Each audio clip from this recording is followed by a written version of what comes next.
Today, as a guest, we have and spiritual author, Mr. Sricharan.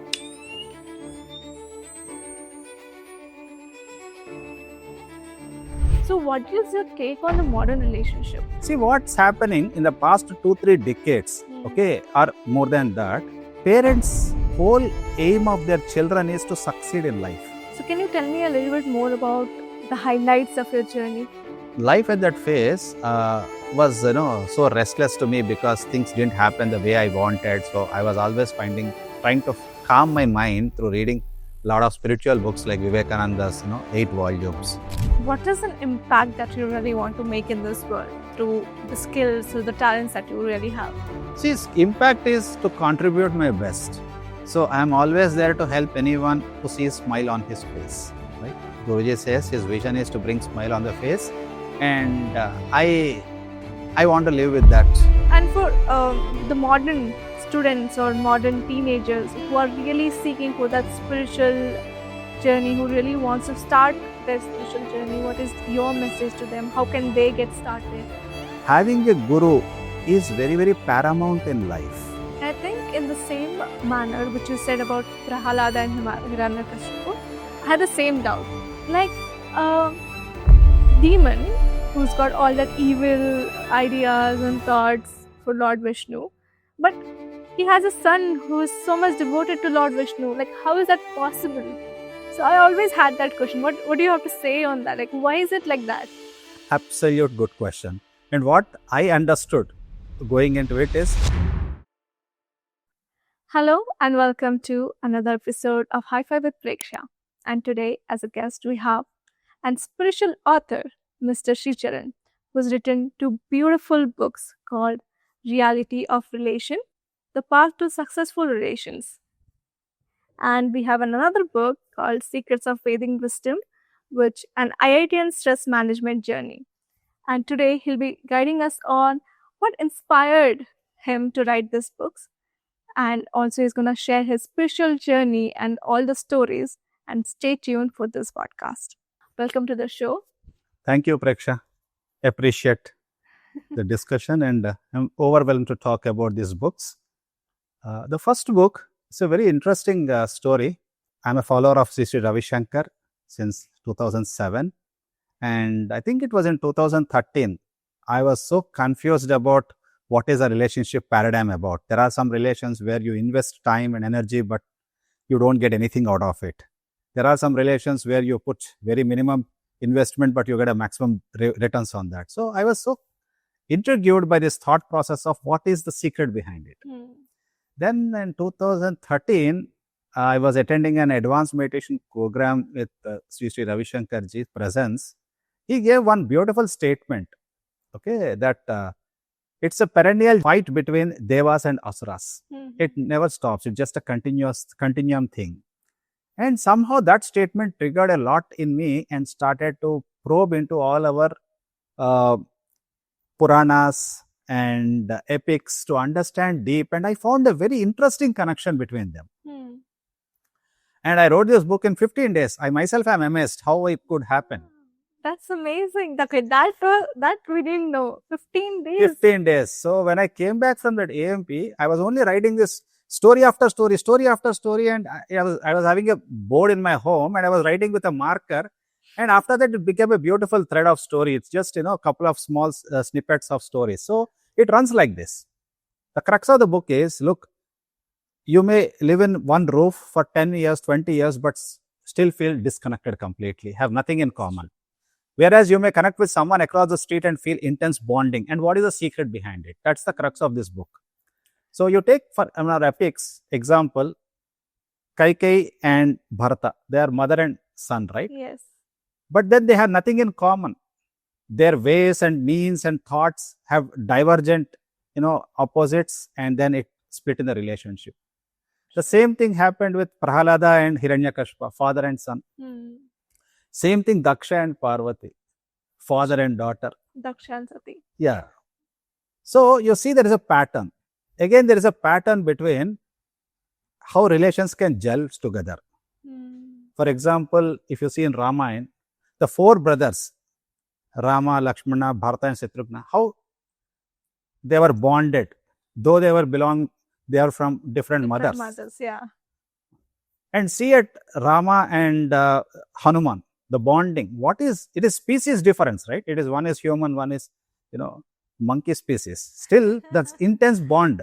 See the case of Rama and Angada, very simple case. His father was killed by Rama, but how he became a devotee of Lord Rama. So if you see in our epics, there is a clear formula of how relations can be successful and how relations can be looking very turbulent. Yeah. So I think in the same manner which you said about Prahalada and Hiranyakashipu, I had the same doubt. Like a demon who's got all that evil ideas and thoughts for Lord Vishnu, but he has a son who is so much devoted to Lord Vishnu. Like, how is that possible? So I always had that question. What do you have to say on that? Like, why is it like that? absolute good question. And what I understood going into it is this whole universe is a blend of opposite values. Okay. So it's always the opposites go together, whether it's white and black, day and night, one after another. It's always a combination of things. You won't see a pure white or pure black. It doesn't have any meaning in this world. So without villain Ramana, there is no meaning of Ramayana or no value of Rama. Goodness. So same thing. It always coexists everywhere. That is what.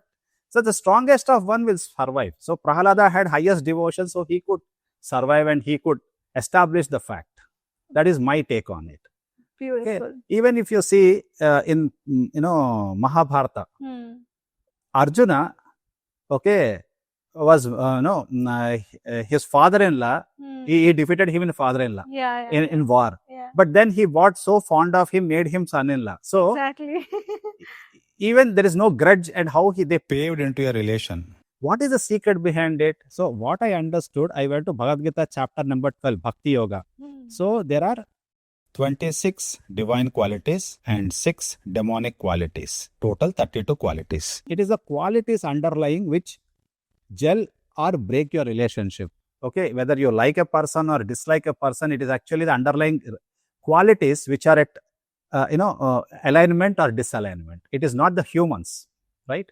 So if you have a positive qualities and you gel with a positive person, you will gel well. If you have a positive and a negative, obviously there will be a lot of friction and this going to, But all these things, I think it's only pure Guru grace that with his blessing, I could understand which was looking very, very complex in my life at that point of time. So that's about my first book. Perfect.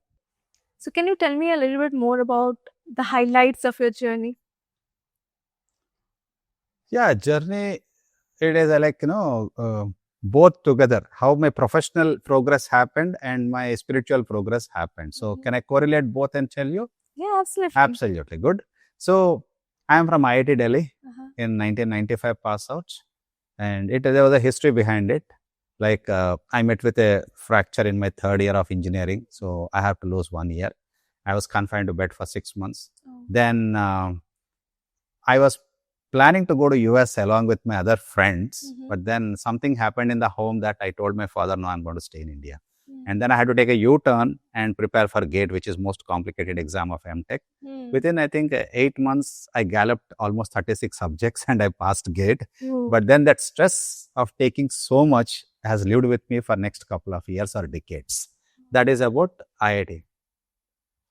And life at that phase was, so restless to me because things didn't happen the way I wanted. So I was always trying to calm my mind through reading a lot of spiritual books like Vivekananda's, 8 volumes. So that was going hand in hand. One hand is the subject of, elevation of getting into technical books and, going to the technology institute and then parallelly pursuing the spiritual books to understand, what is the essence of life, where we are heading, what is this trauma about and things like that. Then the career progressed. I went from TCS to Infosys and all the top MNCs. Then I came back from US to India. But still, my mind was very, very restless. To quieten it, I have read dozens of books about, mind management and psychology and all those self-help books. There were dozens I have read. It used to just tingle that couple of days. Yeah, I understood what it is and how things can be, organized in a structured way, but then within 2-3 days everything will it was Right. ground zero. Yeah, ground zero. So it was going on like reading books, and technically I was growing in the organization with all that I would say trauma and stresses along with it. It was a parcel and package. Things were going. Then I think in 2010, when Art of Living I was introduced, so from then Sudarshan Kriya became part and parcel of life. Rain or shine, I used to follow that, and then all different unknown skills started manifesting. Wow. Okay, like writing the books, and I was clearing a lot of exam certifications, and though I changed couple of jobs, still everywhere it was progressively growing up, and I think it was a good journey. That's how I am where I am today. Yeah, that's a nice highlight. So, if what is an impact that you really want to make in this world through the skills, through the talents that you really have? See, impact is to contribute my best. So I am always there to help anyone to see a smile on his face, right? Guruji says his vision is to bring smile on the face, and I want to live with that, statement or probably the face. So that's where I'm always available to share what I have through books, through doing the classes, to conducting seminars, both on spirituality and technicality. See, whatever skills you have are for others, right? If you are a good doctor, you help someone. If you are a good teacher, it is to teach others. So whatever skills God or Guru is giving you is to impart to the world. And that's what is the fulfillment I am feeling now. So where do you see yourself in, like, in another 3 to 5 years? Like, how many books are you going to write? That's a good question. See, a book, I am not a commercial author to write a book just because, to hit some bookstores. It should be coming out of the heart, or there should be a subject which is very, very touching to me, that, I can put my heart and soul into it, right?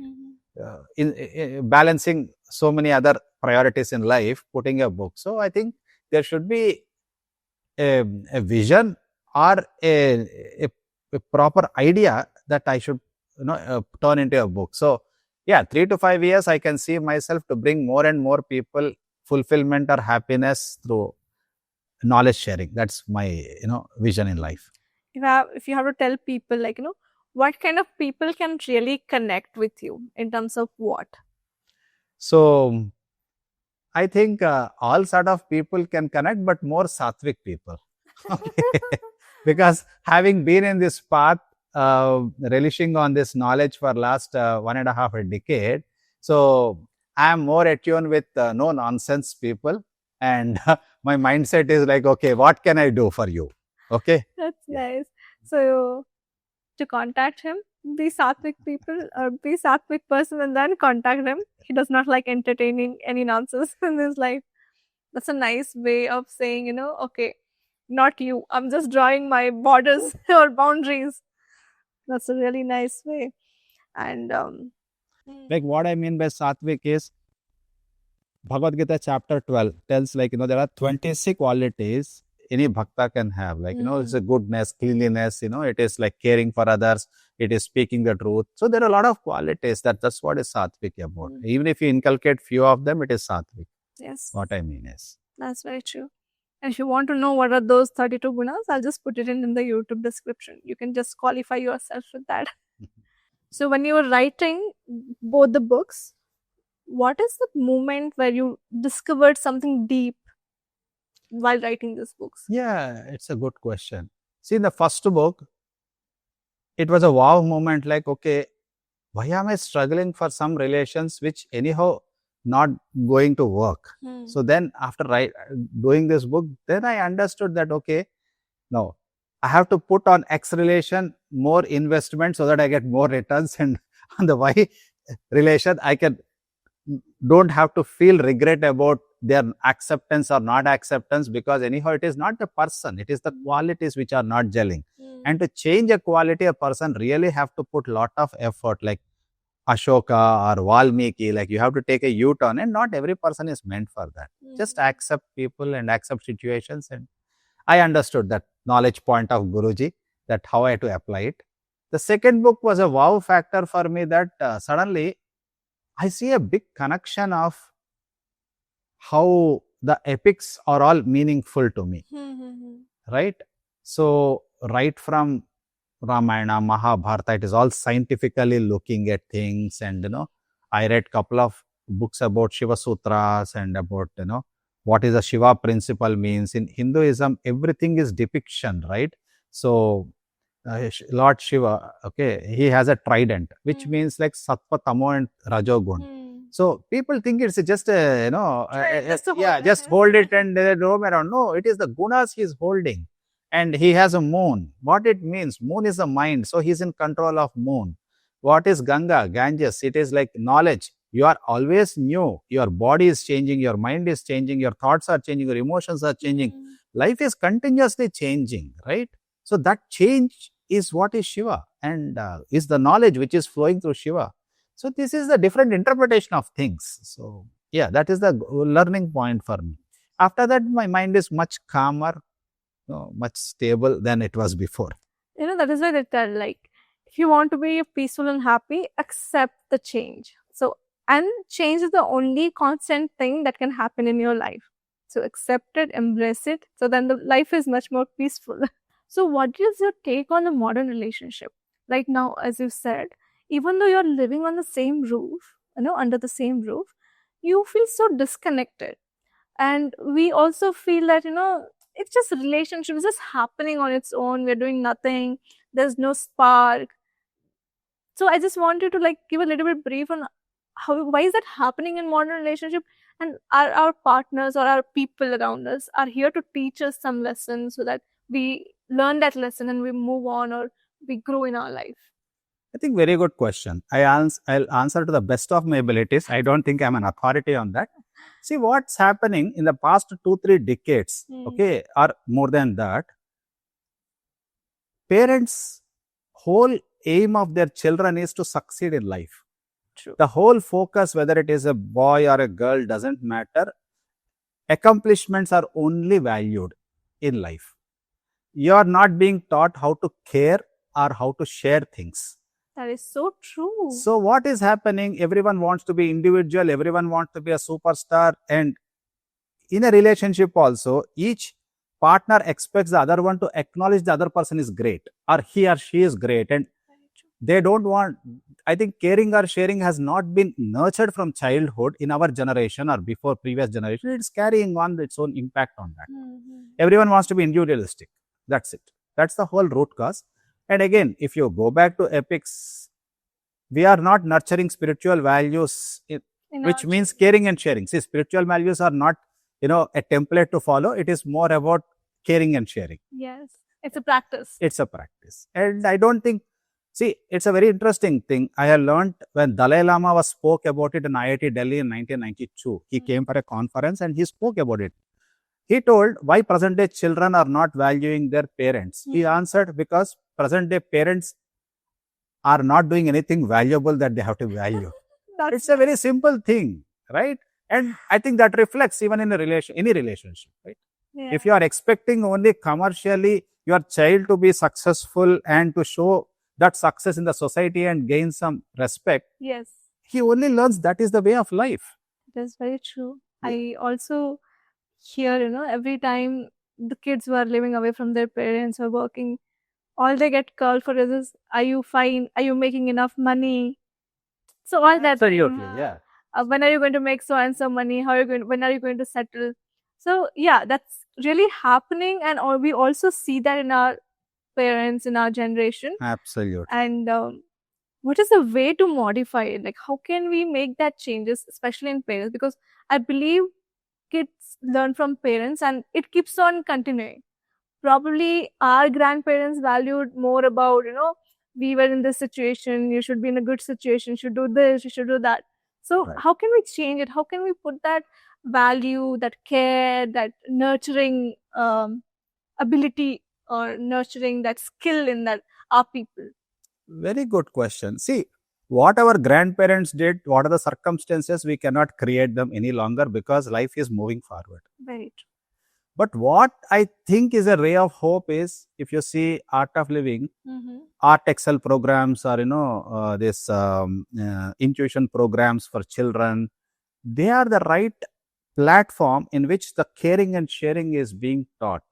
So I am very appreciative of parents who encourage their children right from childhood into that kind of line of thinking, because they will have multiple returns after a long term, because they know caring and sharing, and they know how to be a good citizens in society, not being individualistic to only live to their limited needs and goals. And their dreams. Yeah, yes, yeah. That is And create more friction for them in the long run. Yes, because at the end they will realize they're just doing work for themselves and not really making any impact. And that, for an individual, it'll hit sometime. Like, what am I giving out to the world? Absolutely. Yeah. That It's the phase. yeah, you are left with a hollowness and a discontentment, right? If you Yeah. are only living. So that is why the NGOs are getting prominent. Like now, anybody who's feeling unsatisfied with whatever that they're doing, they're going and joining NGOs. So it's really impact that you bring that impact from inside and then impact the world through everything that you do. It's not just going donating some money. It's not just going doing a cleaning drive. It should come from inside, and you can do it with your own talents. Not necessary that you have to join NGO and do all that. Yeah, That's so true. You are right. So that's about relationships, and then Guruji helped me to grow more and more, okay, on this path, and I became author for 2 more technical books. And then finally, last 2 years back, this beautiful book came, Secrets of Vedic Wisdom. And it's also a very interesting journey. Okay, I wrote this book when I went to take Guruji's blessings for my birthday in 2022. Okay. And after that, again, 3 weeks, this book completed. I think you should have a record for completing books in just 15 days. It's amazing. And the books publishing also, see, I'm a novice. No one knows me in a technical world. I am known, and people come and ask me to publish. Big publishers come. But then here in spirituality, I am no one, right? So how does they get published also is a mystery to me even today. Like this book, Reality of Relations, was published by MSCO. They only publish top spiritual authors' books in AP, like Shaganti Koteshwar Rao, DGP Aravin's Hinduism. So that who is who and who am I there? Like, if you see my name, no one knows in that world.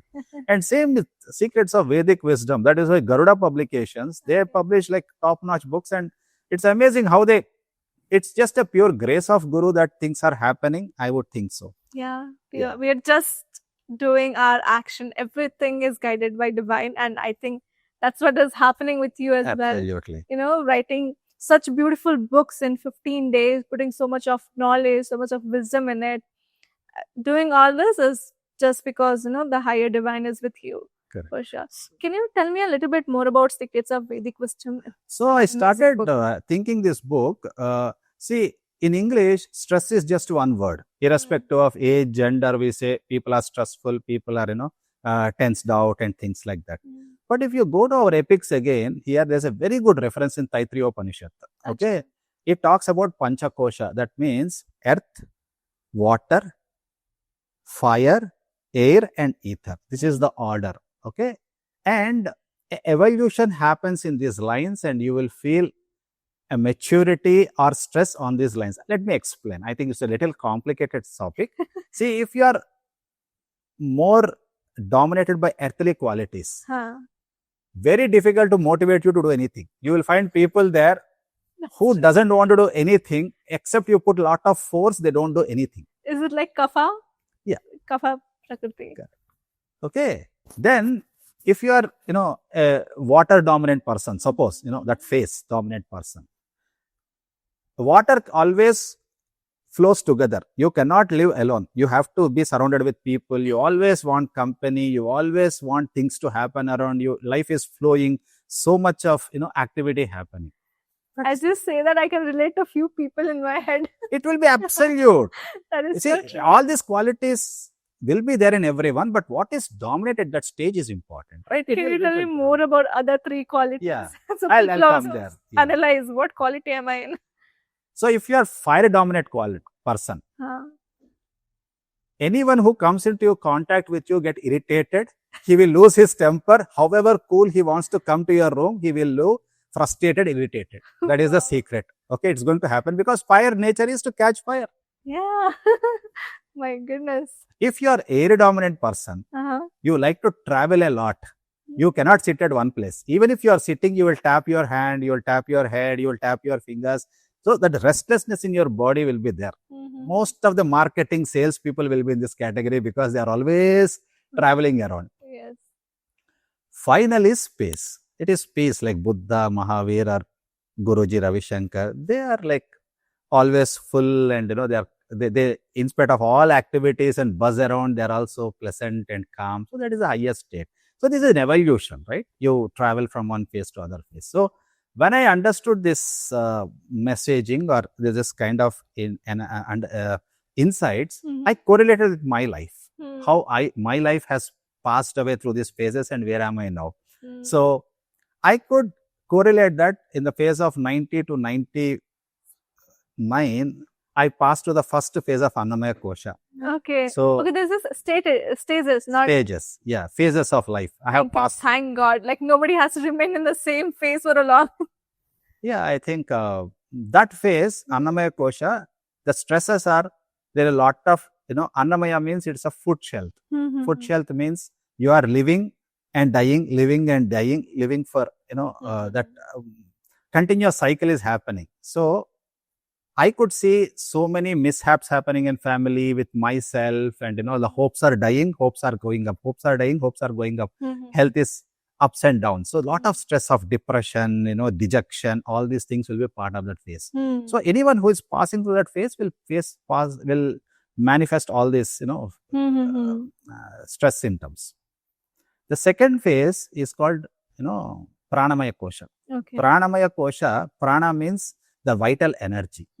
Okay, the vital energy is the animal stage, like animals, they move from one place to other place. They have always hunger, they have, thirsty, and just live for food, shelter, and, living. So I remember that I gone through that phase in 2000 to 2010, where I have migrated from US to India, India to US, here to Bangalore. Like nomadic tribes, there is no stability. You just move around and you are, too much into the urges of life. Okay, too much urges, which will be happening for all the 5 sensory urges, you will be, compelled to go through. So I could relate that phase, and in this book I have written, like, what was my experiences in US, what was my experiences when I came back to India, how I was always comparing the two worlds, and which I felt, at least for me, it worked here. Good. Then comes Manomaya Kosha, the most challenging, because it's a fire stage, and I passed it from 2010 to 2020 approximately. So that phase, it is like fire, you are burning inside. Every bit of it is a problem. Your health is a problem. Your job can be a problem. Your mind is always with, swinging between opposites. Is it this right or that right? Is it this correct? If I do, what happens this I do? So I had to change some 6 to 7 jobs in this time. There was gaps in jobs. So I could write some good books, and, I could evolve. Inspire people. Yeah, inspire people. So you have to, I think, again, that no phase is right or wrong, right? It is all destiny by God, and every phase gives you an opportunity to grow. That's very true.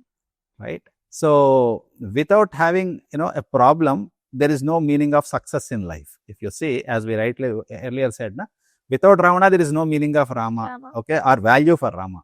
Without Kauravas, there is no meaning of Mahabharata. So problems are not there, then success has no meaning. True. Right.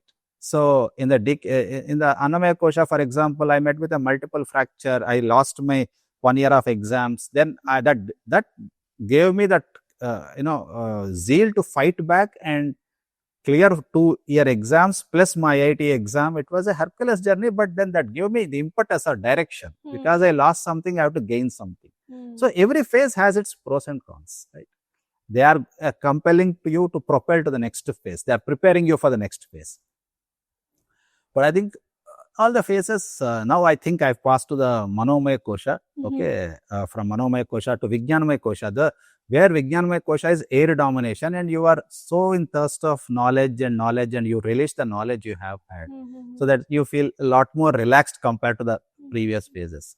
See, acquiring knowledge, you have to, that's part and parcel of anyone's, state of mind.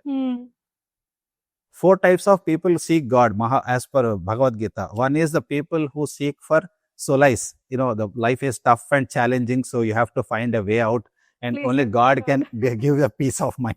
Sure. The second type of people are craving for desires. God, give me this, give me that. I still need, a car. I need a still, house. It's continuous. God is like an ATM. Okay, anytime.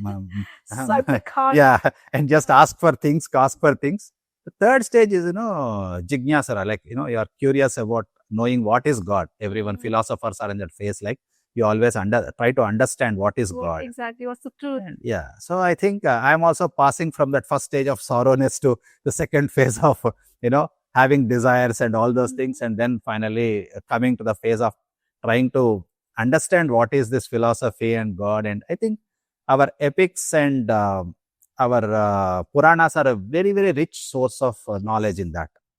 A great way to find God, or a great way to know what the truth is. I'll tell you, we seldom look at our epics, or we are not taught to look at scientifically. See, there is a lot of science behind them, and we fail to understand, and rituals we get into it. How can, a rat, which is less than a half kg, carry a elephant god, not elephant god, it's a wrong word to use. It's called Ganesha. Elephant head and human body. Yes. Maybe it is 150 kgs, elephant head is 100 kgs, and the human body is like 150 kgs. So 150 kgs, how a 500 minute rat can have? And we don't question these things, right? If you question it, then you will get a different answer that, look, a rat is nothing but a mantra, a guru mantra, like Ram, Nam or Krishna, just 2 letters. But how energy it gave to the whole Vanara Sena, how it gave energy to Hanuman, Valmiki, what is the inspiration? So if you focus on that small mantra, so much heavy lifting it will do for you. That is the message of it. Is it not so intriguing? It is. Yeah. And so is Ramayana and Mahabharata, right? Have you seen any child in the earth without breathing? No. Is it possible? Then how we don't ask, like, how is Sita born out of soil? How did she just born out of nowhere? So that is the secret, right? Sita depicts the mind. Means wherever you are born, you are attached to the feelings, sentiments, the traditions there. That is what is depicted by Sita, that your mind is attached to the place in which you are born. That is what it depicts. Rama, Guruji says, Rama is your soul, Sita is your mind, Lakshmana is your awareness, and Hanuman is your breath. This is the complete ecosystem in you. That is, Ramayana is happening inside you. That is very true. It's not just books, it's not just stories. It is happening inside us. Even the same with Mahabharata as well. The good, the bad, the decision that we make, the intellect that guides us. Who are Pancha Pandavas? Have you ever thought about it? I think it's our 5 senses. Exactly. And they are connected with the mind. Yeah. Right? Without mind, you cannot enjoy any senses. See, Arjuna is your eyesight, and Bhima is your, food, taste, interest. And Nakula Sahadeva are supposed to have that, Ashwini Shakti healing power, right? See, if any scratch happens overnight, you get healed. So, how scientifically our epics are depicted? We don't realize, we don't explain that our children all these scientific things, because no one has time these days. No one has time. Nobody is really educated about it to even tell about it in such deep manner. They all get information through YouTube, through people who are already in this field and who are explaining. Right now, parents are just busy with their own things, and kids just give mobile just to their own. But one silver lining, what Guruji said once, I think 2 years back when he came to the city in one of the things, 10-15 years ago, all these things, when people talk about spirituality, about our epics and Puranas, you were seen as an outdated person and children was not at all interested. But today, you go to a lot of temples and Ramayana, Mahabharata, the serials, a lot of children are following. I think the cycle is coming back that they find hollowness in following the West. They find hollowness in the, materialistic run. And then they are also finding a balance in spirituality. See, our religion, our culture never disminds or owns having wealth. Our goddess of wealth is depicted as Lakshmi, always rich and, fulfillness of, life. Yes. So no one expects you to be, austerity is also misunderstood. So it is like two wheels of a train, like it's a balanced path, like a bicycle. You should have spirituality and you should wealth. Also, you should acquire to be having comforts in this world. So I think it's a balanced journey is what is to be taught. True. I think they also told about, योग भी करना चाहिए, भोग भी. Like it should both be balanced. Shouldn't be that extreme, especially when you are out here working, doing your things. And both the books have immense knowledge that you can just go through it, read it. You learn a lot about the depth of each and every thing, whatever he spoke about right now. But the same thing, I had this question, like, as an author, what would you like to tell those aspiring authors? Like, would you like them to go deep into the spiritual path of writing those spiritual books, or even if they are writing some other books, what is your that tip or that guide to any author? I don't have any guide or tips, because for me it is Guru's grace which has happened. So it is, if it is a subject book, I could have tell them how to get there. But if it is a spiritual book, as I said, for me it is just Guru's grace. It is unending knowledge. I would think, like, it's like Sanatana Dharma. So these books, they are there for centuries, and this knowledge will flow for centuries. And whoever is destined to taste this nectar will definitely get there. Yeah, I think it's just have Guru's grace or Divine's grace. The knowledge will just flow into you, and it will just keep happening in terms of writing. That's great. And for the modern students or modern teenagers who are really seeking for that spiritual journey, who really wants to start their spiritual journey, what is your message to them? How can they get started? I would suggest them to join Art of Living classes. That's nice. Why we say it is, having a guru is very, very paramount in life. Because even in 1990s, I used to go to Ramakrishna Mission, and I used to read Vivekananda books, because I was trying to find a guru in Vivekananda. I used to read all the 8 volumes, Raja Yoga, Karma Yoga, Bhakti Yoga, name it. I know all these things by heart.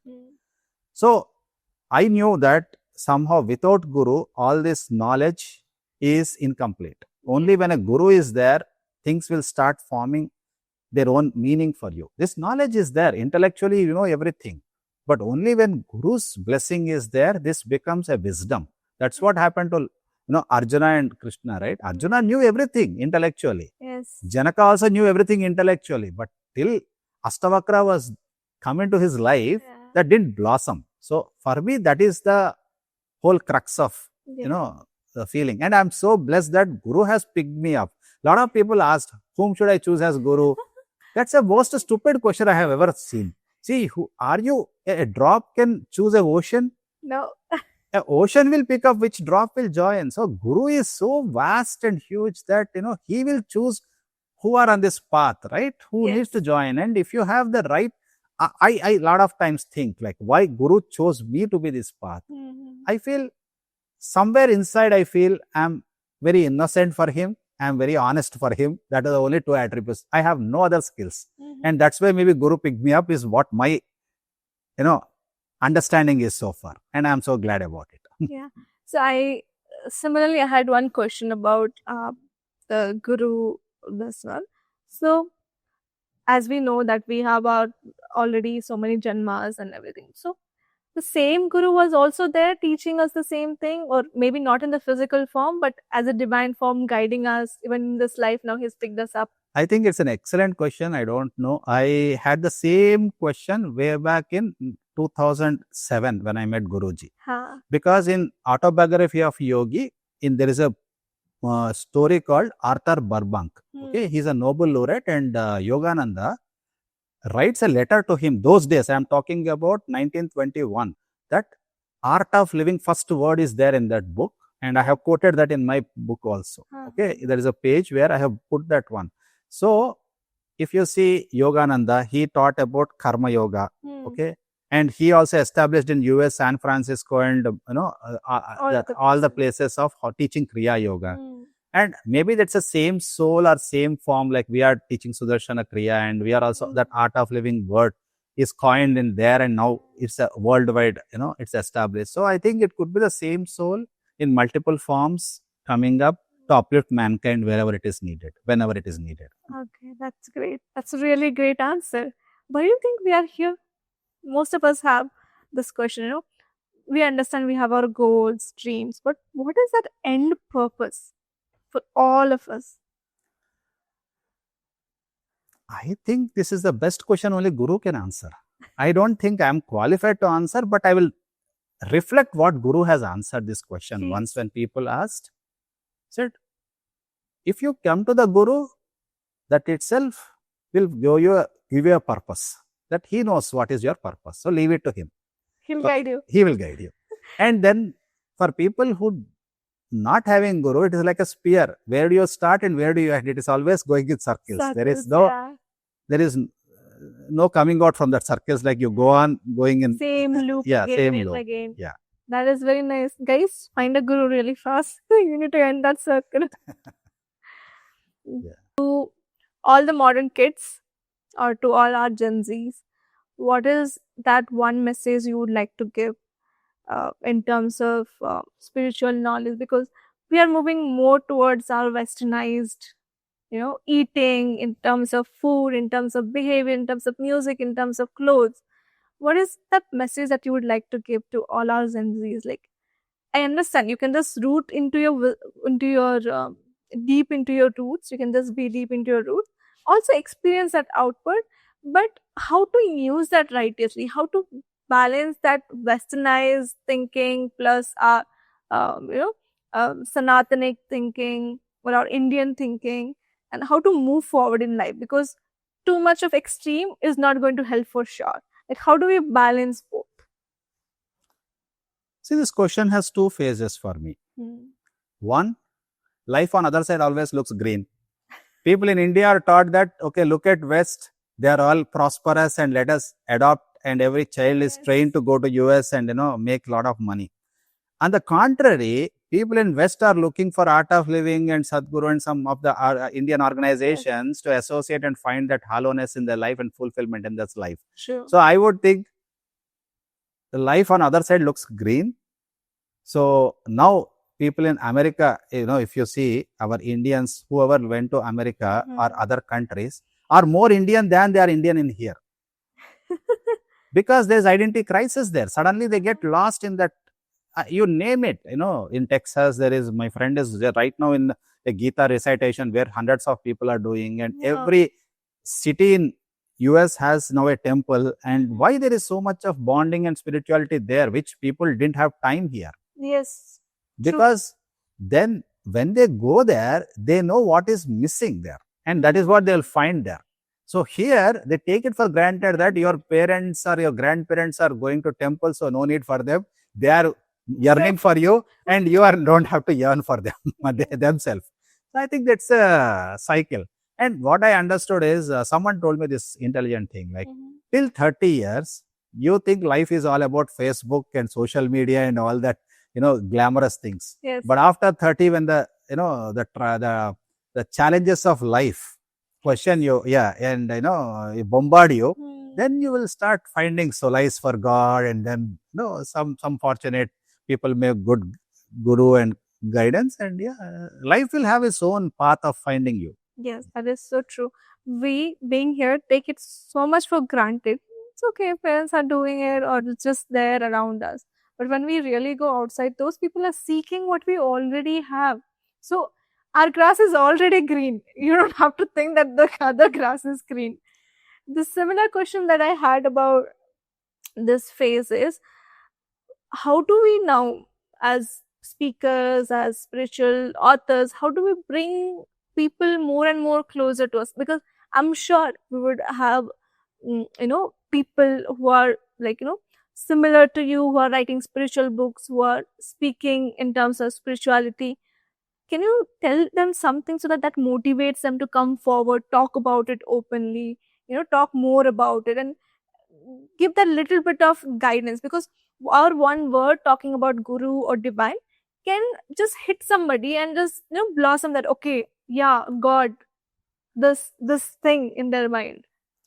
No, I think people are searching, and the people will come to you. You don't have to go out, because what I have seen in last 10 years, okay, of being an art of living teacher, I have done more than 150 classes, and there are more than 650 people. How did they all come to find this knowledge? Just with one teacher. Yes. There are 45,000 teachers across the globe, and how many people are seeking it?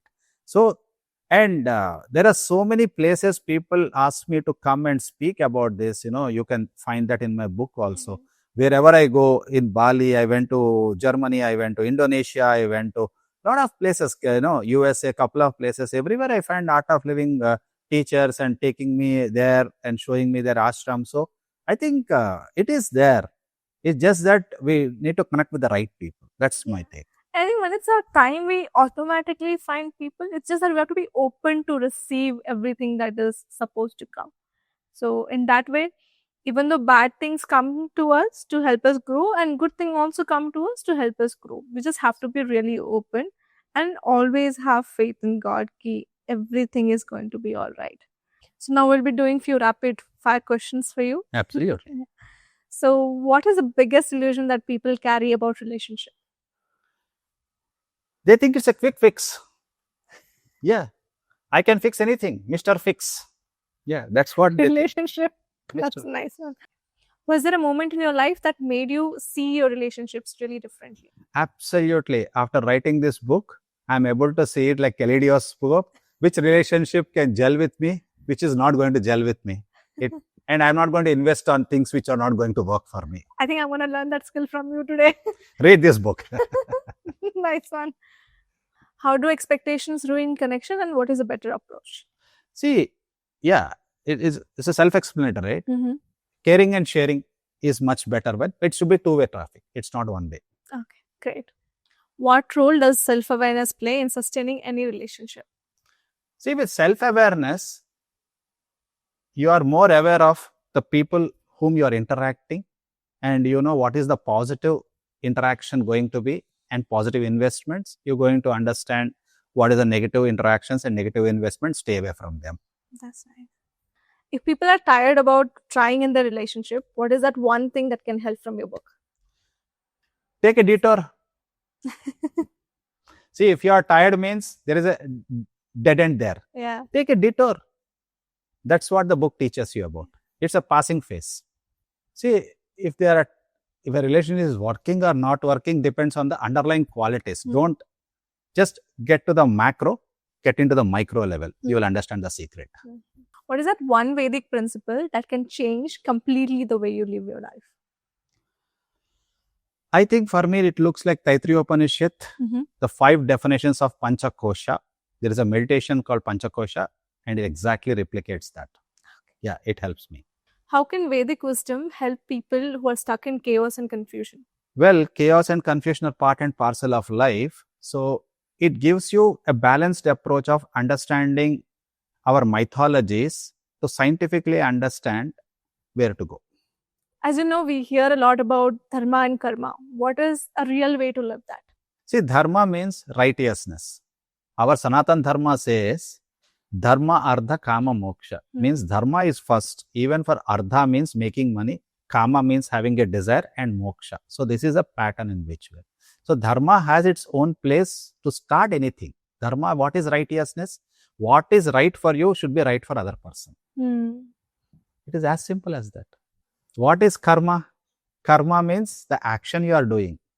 There is whole karma yoga about it. Like, yoga means detachment and karma yoga means doing action with detachment. It's not easy unless you evolve in the path to get there. It's mere words unless you experience it. Like Vivekananda said, for you, GOD is just one word. For me, it took 20 years to identify what is God. I can't explain in 2 minutes for you. Very nice. Yeah. Our epics are about that. Ramayana, Mahabharata, they have been there for centuries teaching us about dharma and karma. Just refer to them. Perfect. So, which Vedic verse do you refer again and again when your life feels really, confusing or in that stressful manner? What do you refer to? In Bhagavad Gita, there is one verse which tells, Ashwadhamuda Vruksham, Mhm. it is inside, it is top, roots are below, Mhm. sorry, roots are above, and the tree is inside. It is a Mhm. very complicated subject. Okay, Mhm. Ashwadhamuda Vruksha in says it is a very typical tree. It is hanging in in a reverse order. Hmm. What exactly is the meaning? I try to think a lot about it. Someday it sensed me something. See, this whole world, roots are established in Hmm. terms of ego. Hmm. If someone tells, okay, an Indian is hurt in US, some uncomfort sensation happens here inside. Yes. Why? Because you are connected with your clan there. Hmm. If someone says, okay, maybe your neighbor is not behaving well, there is discomfort inside. Hmm. Why? Because you feel a connection there. Hmm. So whatever is externally happening has an influence inside you. I Hmm. think this verse made me understand that all the agony is because there is a transmission of that connection from outside to inside. Mhm. And once you understand, you take a deep breath and let go. Because we also usually tell that whatever is inside will also reflect outside, so Yeah. it's both the manner, like whatever is outside will also reflect inside, and whatever is inside is also See, if you look at that Ashwadhamuda tree, what Lord says is the roots are outside. So when roots are watered, Hmm. only the tree will become blossoming. So without that roots in the world, nurturing, the sensations inside won't happen. So either you have to cut down that water, means the connection, emotional connection, or you have to cleanse your inside world. So before we end our podcast, what is one message that you would like to share with our audiences today? Read our Puranas and mythology with scientific temper. Please don't accept the rituals and be confined to it. Yes. Okay? Don't stay at the husk, but please look beyond the husk. Then you will find the true taste, nectar inside. Thank you so much for being on our podcast. I'm sure that you've got so much of knowledge in this podcast, where Mr. Sricharan explained so many things. And the beautiful part about it was, don't accept everything because it's given in that ancient book.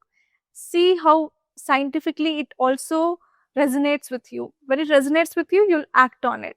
So that was really a great message. Please, please, please read these books. I'm sure you're going to learn a lot from these books. Thank you so much for being on our show. It was pleasure having you here. I appreciate same taking time and trying to dig into this knowledge itself is a a reward for me. Okay, thank you. So stay tuned for more podcast series, and we'll see you in the next one. Bye.